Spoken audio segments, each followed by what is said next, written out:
Hey guys, in this video I'm going to show you the ways to leave reviews and read purchase product on Sainsbury's. So in order to do this procedure, you have to first of all make sure that you've already ordered a product and that you have actually got or that your order has already been delivered.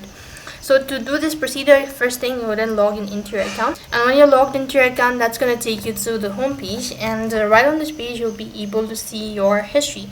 So you could go to my account, and here you should see all your orders or my orders.